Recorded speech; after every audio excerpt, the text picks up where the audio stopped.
Let's get something straight. Antigua was easy. Cobblestone streets, pastel-colored walls, the smell of coffee and something sweet in the air.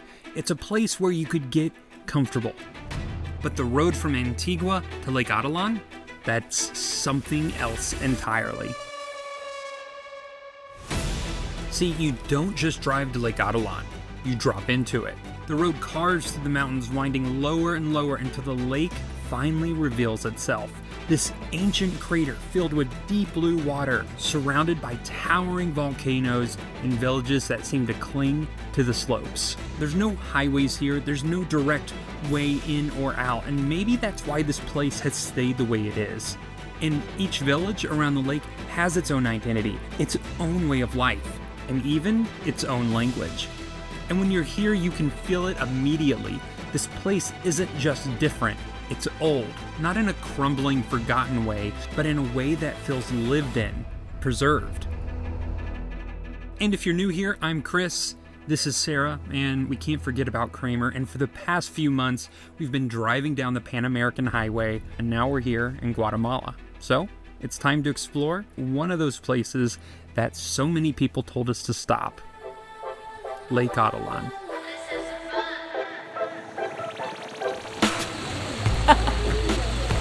This is awkward, facing everybody else. He told us to sit up front so we could get the good pictures. Appreciate that, but now everybody's just staring at us. They're cramming us in here. It's really pretty though, isn't it? Hold on, we gotta be. I know. Come at sunrise, but don't expect it to be quiet.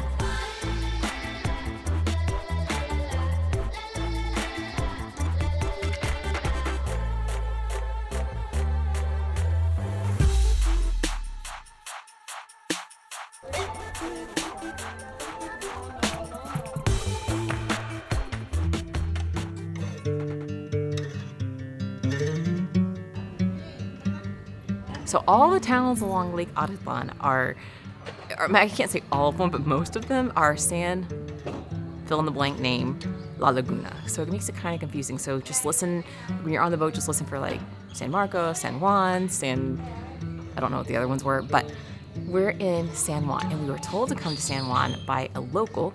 We asked her, we're like, where would you go? And she's like, when I want to get away, I like to go to Lake Atitlán, and I like to go to San Juan. San Juan, it's very quiet. Most of the tourists got off at San Marcos. Some loud birds this morning. This is definitely very laid back. And granted, it's only 8:05 a.m. But so far, so good. Most things aren't open yet. I think it'll get busier as the day goes on.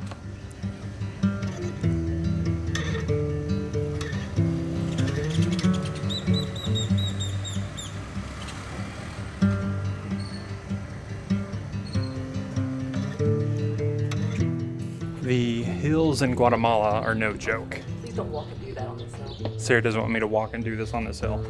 I agree with her. That is probably the prettiest basketball court I've ever seen. Just all the different murals around it.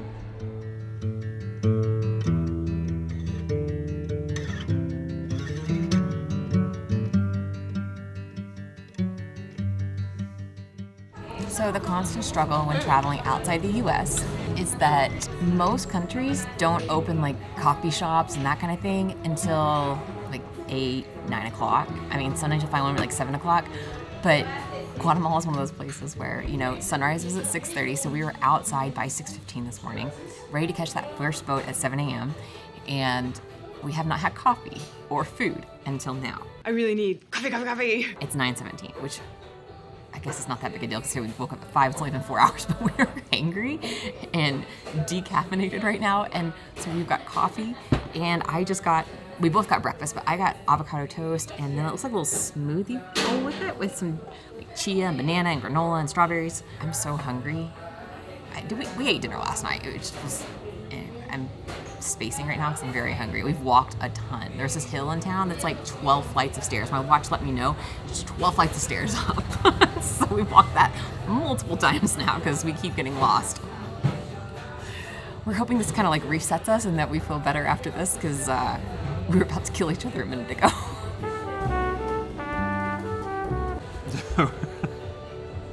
We're both smiling at the camera because we love each other. I got the native. So this coffee shop's called the Native Coffee Shop. And I got the native breakfast. It's got eggs, beans, tortillas, avocado. Kind of your traditional sort of breakfast. Looks beautiful. We're gonna eat and then we will be back with you momentarily. So today we were on the boat. We had the sweetest little man from America who was just traveling solo. And he started haw-hawing at Kramer's teeth because we were like sitting facing each other on the boat. And he asked us, he's like, are Kramer's teeth real? I was like, well, yes, they're real. He found them hilarious, but I guess he thought we like implanted fake teeth. I don't know. It was just a funny question. So yes, Kramer's teeth are real in case you've ever wondered.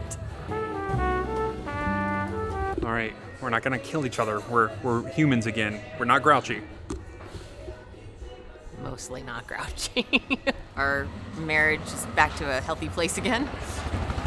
We're gonna go climb a hill. I don't remember the name of it. We'll put it on the screen, but you can see it in the distance.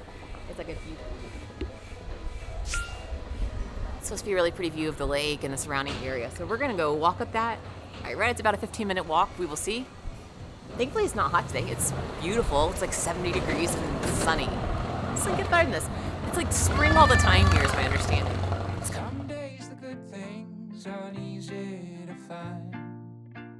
But if you're looking, you'll see plenty around. It's in the background and out in plain sight. Good things happen all the time. Don't grab the railing. More than often, people will be kind. This is the first physical activity I've done since I had a terrible bout of food poisoning a couple of weeks ago. Oh my gosh. The nice thing about hiking in Guatemala is at the top they have concession stands. Super nice. So technically this isn't the top. Yes, we're at the top to where the cross is, but the path keeps going up. And you can go all the way to the top of that mountain if you want to. We do not want to today, but it's beautiful here. Things happen all the time. All the time. All right, there's a steep walk up. It wasn't too bad. It's like what I say it wasn't too bad, but I know people are like, it looks like it was bad for her. It wasn't too bad. It's steep though. So we made it to the top. Beautiful view over the lake, some of the volcanoes in the area. It's an absolutely gorgeous day here. And then I looked at the forecast for the next 10 days, you know. Forecast is the same every day. Like it's just 77 is the high and sunny every single day. Perfecto. But got to the top, enjoying the views, and then we're gonna walk back down. Kramer thinks we're trying to kill him. Kramer, how we doing, man?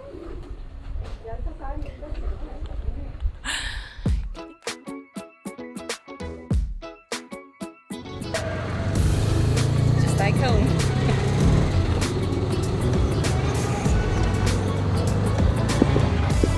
Not gonna lie, the tuk-tuk's having a hard time getting us up the hill.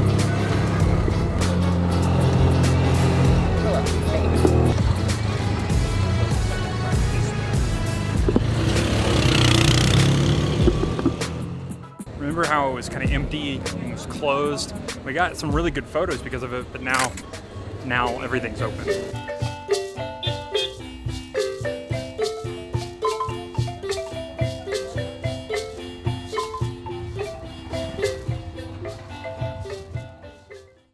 I'm ready to dive in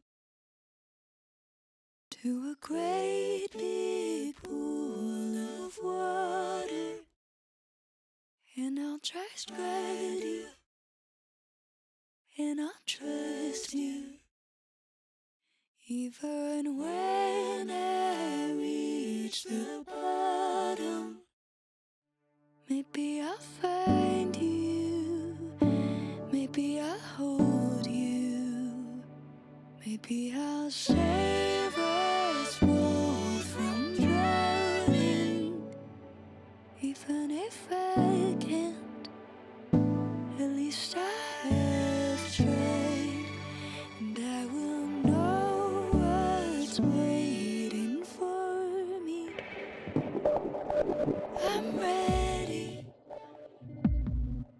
This isn't the first time that I've been here. In fact, a few years ago, I flew down to film a nonprofit teaching kids Spanish.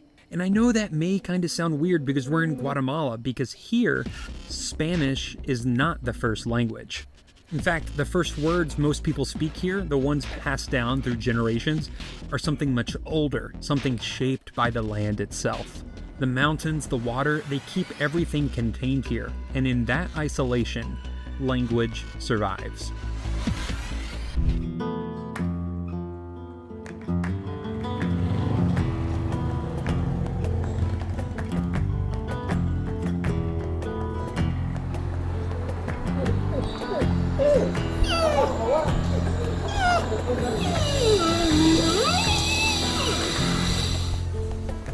In the mountains of Guatemala, ancient Mayan languages are still spoken today, Quechiquil and Quiche.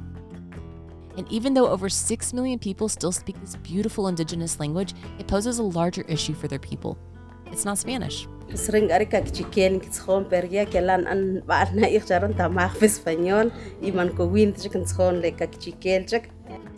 is spoken out of necessity and often is more of an afterthought. Children who aren't able to grasp reading and writing in Spanish find themselves at a disadvantage, and their educational journey often stops. Okay, so we're here at the first stop. And it's a little preschool.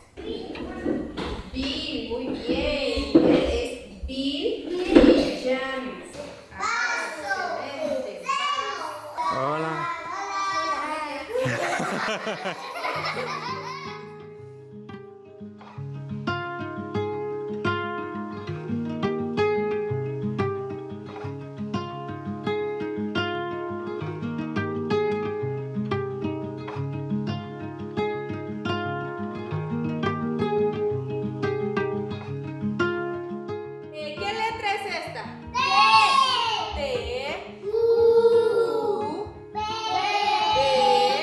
They're pulling out all this stuff because there's a camera here, so they have a little car and they've made these little letter plates, so they have to get the car through the letters, and that's how they're teaching the alphabet here, and so they're really enjoying it.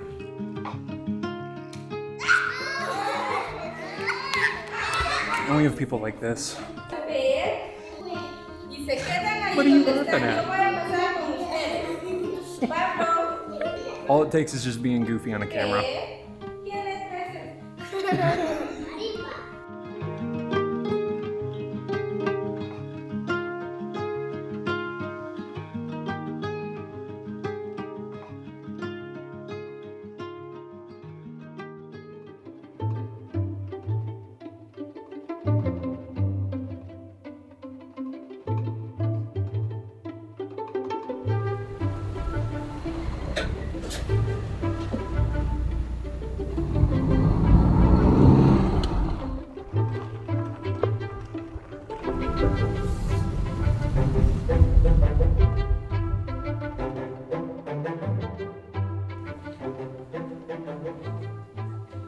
All right, so we made it to the second school.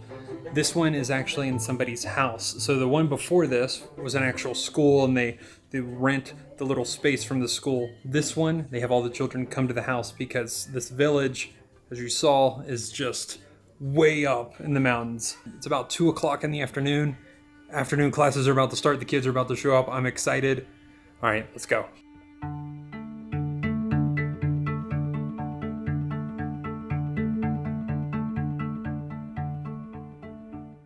Yo para ella quiero que ella sea un buen estudiante y que tenga un buen futuro y pueda ser una buena estudiante y para que ella pueda aprender.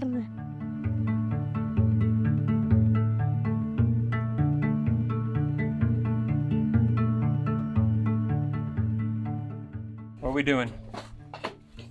Look, who is that? This is my favorite part right here. We all just stare at the camera like, this is what we really look like. Look at all this.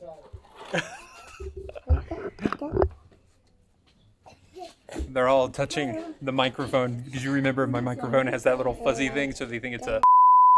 The one language that anybody understands all across the world is the hokey pokey.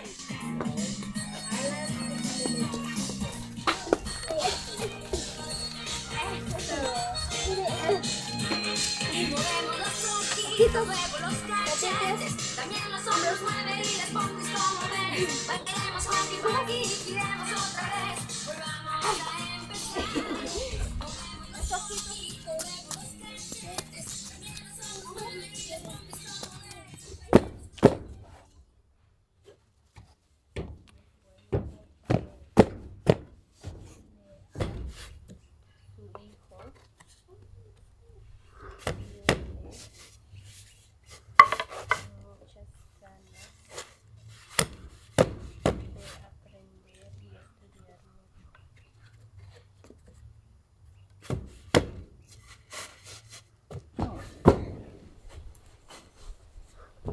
So we're at this house where they have the preschool for the children, and then they also do weaving here. These women are just amazing at what they do, and they're able to create these garments and sell them for profit.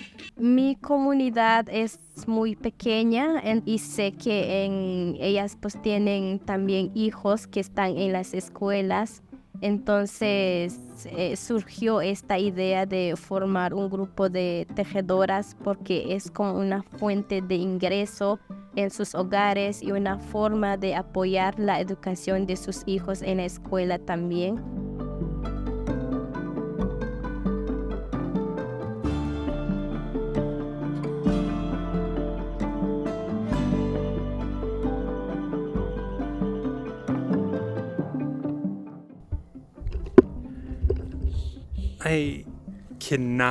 I cannot get over that this is their backyard. I mean, they walk out and they just see this volcanoes and this beautiful lake, and what a gorgeous setting. You're very lucky.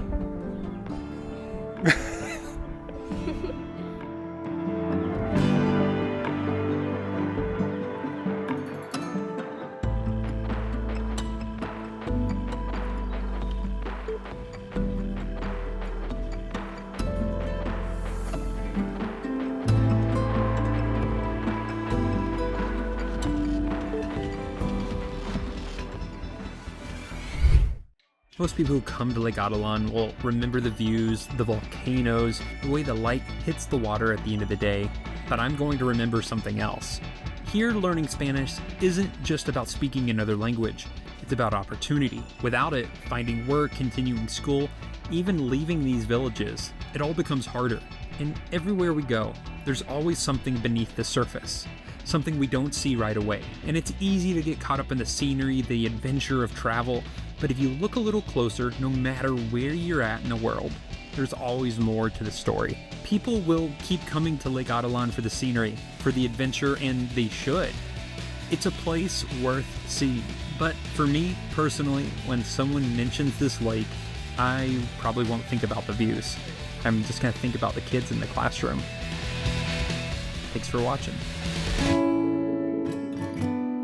For behind the scenes and extra content, you can head on over to our Patreon community. Otherwise, be sure to follow on Instagram or like and subscribe here. It really helps creators like us.